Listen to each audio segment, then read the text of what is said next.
What's good, YouTube? And I'm back with another video. I know it's dark outside. I haven't did one of these nighttime videos in a while, but I really felt like I need to say what I'm finna say. So before we get straight into this video, we're gonna give all glory and all praise to God first. Thank the man above for each and every day. And we're gonna go ahead and roll this intro. Don't forget to like, comment, and subscribe.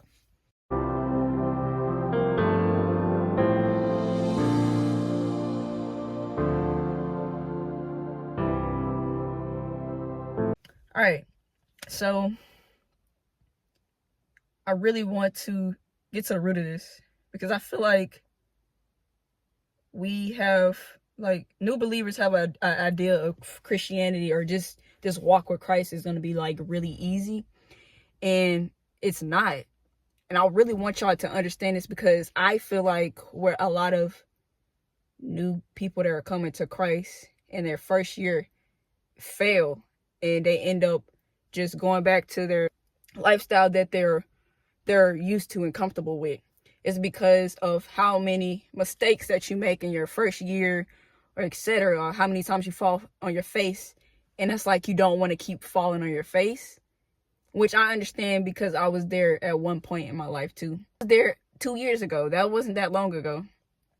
That my first year when I came to God was the year that I fell on my face each and every time I tried to stop sinning, but I was focusing on the wrong thing. And I think that's what a lot of us do, is that we focus on the wrong thing. We focus on trying to come to God and automatically trying to do all these things. And the Bible says, don't do this, don't do this, don't do this, don't do that. But it's like, no. It's like, yes, but no. I mean this by saying this. We should be focusing on God more than we're focusing on the sin, because once we start focusing on trying to stop sinning, that becomes our idol, and that becomes like a guilt to us, where we're continuously trying to stop doing something on our own will. But if we keep moving towards God and keep trying to build that relationship with God and follow God, then all of the things would just basically start to just eventually come together with us. Like, no, we're not going to automatically stop sinning altogether or nothing like that. But it's easier to stop doing something once you start loving God. So the more closer you get to God, the less you want to do things that hurt God, and the less our desire to want to do things. Not saying that we're not going to have this desire, but it just weakens it once you get closer to the person, the creator of us, right?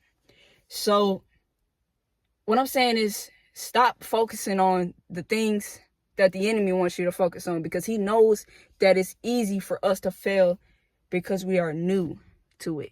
We're new to it, and we're falling straight on our face, and we don't like it. If we're being honest with ourselves, we don't like to fail. And that's the main thing in our, not even just our first year, maybe our first couple of years, is we're going to fail. We're going to continuously fail, but I feel like it's just more frequently in the beginning of our walk, right?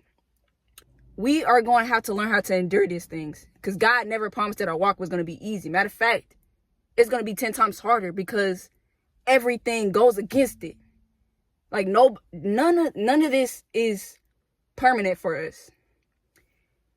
The world, this is just our temporary home. The enemy doesn't want us to be with God. He doesn't want that for us. Those people that are in our lives or who don't know Christ are also going to mislead us, right? And it just seemed like all of these things are going to go wrong in your life, etc., etc. But I promise you, the more wrong is going in your life, the closer you are getting to God, if that makes any sense to you. Because if you are already on that path of getting to God and everything is starting to go wrong, it's just a simple fact that God is doing the work in you. He is in the work on the outside. He's removing people out of your life that doesn't need to be there. He is seeing the things that you do not see. He is all knowing. Trust in God. This is my biggest thing. You have to trust the process with God. That you're going to be processed. You're going to have to endure many trials and all of these things. And it's like, oh, so what you're telling me is that if I get closer to God, I'm going to have to deal with more? Yes, because everything goes against that. Every bad thing goes against God. And Sometimes we don't even know the bad that's going on in our lives. This is why it's good to get in your word. This is why it's good to have that relationship and that connection with God. But also, let me get back to what I was saying. So, if you don't feel like you're throwing up stuff, then you're most likely going down the wrong path. If you are not enduring anything, not going the right way, you are not going the right way.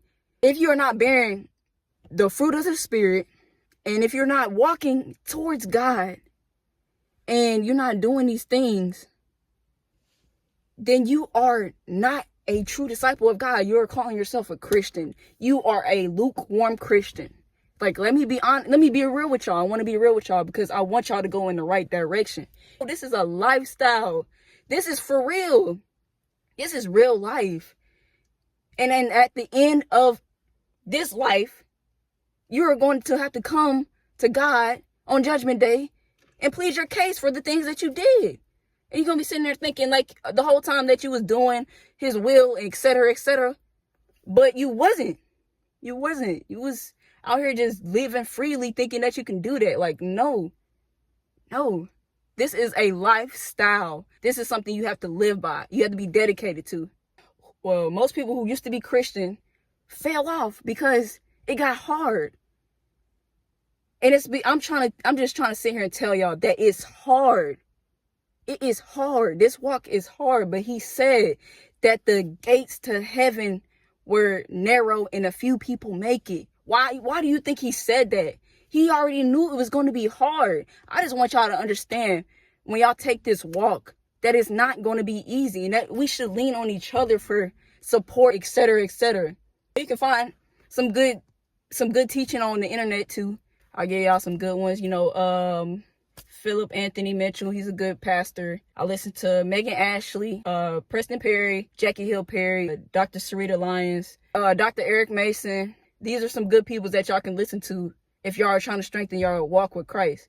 I am telling y'all, this is going to be the hardest thing ever, and I want y'all to be prepared for it. I don't want y'all to walk in blind thinking that it's not going to be hard, that your life is going to be easy after you get saved. Like, no, that is not the case here. And I want y'all to get, I want us to be in heaven praising God together. I want y'all to have that true relationship with God where you understand why I'm telling you what I'm telling you right now. Because I want y'all to get it. I don't want y'all to miss it. I do not want y'all to miss it. But I really do hope y'all are sitting here listening to me and you're understanding where I'm coming from. If you take anything from this video, take this. You're going to have to endure a lot. But it's worth it. It is all worth it. I would rather serve God each and every day. I choose to serve God because I know the God that I serve. Like I said, it is worth it. It's going to be the best thing in your life. But that doesn't cancel out the trials and all of these things that's going to come with it, or things that's already there, You just have to trust that he knows what he is doing. It's like one of those OG videos of me sitting in the car doing a night video because I was going to shoot this earlier, but I got busy. But I wanted to get this out to y'all. So I love you. Don't forget to like, comment, and subscribe. Tune into my next video. It's going to be in Matthew 7, talking about true and false disciples. Peace.